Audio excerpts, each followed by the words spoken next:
முக்கிய செய்தி.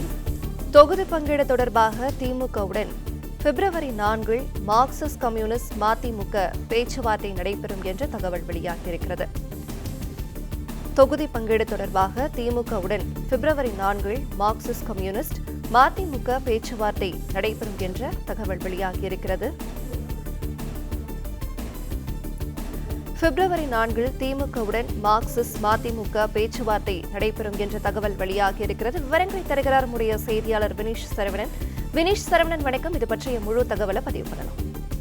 நாடாளுமன்ற தேர்தலுக்கு இன்னும் ஒரு சில மாதங்களே உள்ள நிலையில் அனைத்து கட்சிகளும் தங்களுடைய தேர்தல் பணிகளை முடுக்கிவிட்டிருக்கிறார்கள். குறிப்பாக இன்றைய தினம் அதிமுக சார்பிலும் கூட்டணி குறித்த பேச்சுவார்த்தை தற்பொழுது தொடங்கியிருக்கிறது. அதே போல திமுக ஒருங்கிணைப்பு குழு கூட்டம் ஒரு நடந்து கொண்டிருக்கக்கூடிய நிலையில் அதே போல தேர்தல் பங்கீடு தொடர்பாகவும் நேற்றைய தினம் காங்கிரசுடன் பேச்சுவார்த்தை நடத்தியிருந்தார்கள். இன்றைய இந்த கூட்டத்தில் திமுகவினுடைய கூட்டணி கட்சிகளுடன் தொகுதி பங்கீடு பேச்சுவார்த்தை குறித்த தேதிகளும் தற்போது அறிவிடப்படுகிறது.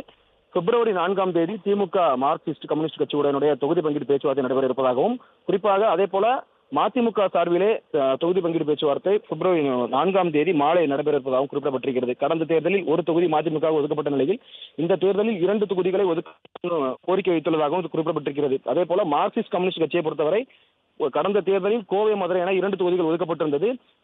அதே தொகுதிகளை மீண்டும் கேட்டு பெற மார்க்சிஸ்ட் கம்யூனிஸ்ட் முனைப்புடன் இருப்பதாகவும் தெரிவிக்கப்பட்டிருக்கிறார்கள்.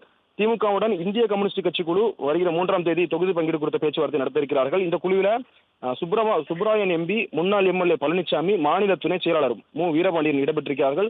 தொடர்ந்து ஒவ்வொரு கட்சிகளும் தங்களுடைய தொகுதி பங்கீடு பேச்சுவார்த்தை தொடங்கக்கூடிய நிலையில் திமுகவின் பிரதான கூட்டணி கட்சியான காங்கிரஸ், அதே போல இதர கட்சிகள் 2 கம்யூனிஸ்ட் கட்சிகள், மதிமுக, அதே போல சிபிஐ, சிபிஎம் கூட அனைத்து கட்சிகளும் தங்களுடைய தொகுதி பங்கீடு பேச்சுவார்த்தை இன்னும் ஒரு சில வாரங்களே தொடங்கியிருக்கிறார்கள். 4 நாட்களில் இதர கட்சிகளும் தங்களுடைய கூட்டணி தொகுதி பங்கீடு குறித்த பேச்சுவார்த்தையை தொடங்கியிருப்பதாகவும் குறிப்பிடப்பட்டிருக்கிறது. குறிப்பாக காங்கிரஸை பொறுத்தவரை 14 தொகுதிகளை நேற்றைய தினம் இந்த பேச்சுவார்த்தையின் போது கேட்டதாகவும், ஆனால் திமுக தரப்பிலிருந்து 7 அல்லது 8 தொகுதிகளை மட்டுமே ஒதுக்க முன்வந்துள்ளதாகவும் கூறப்பட்டிருக்கிறது.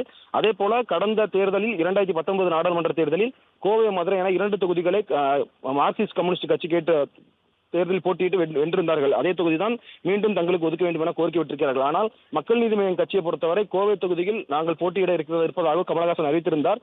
அதே தொகுதியில மாநிமா திமுகவுடன் கூட்டணி அமைத்தால் அந்த தொகுதிகளை ஒதுக்க முன்வந்துள்ளதாகவும் கூறப்பட்டிருக்கிறது. விவரங்களுக்கு நன்றி வினீஷ்.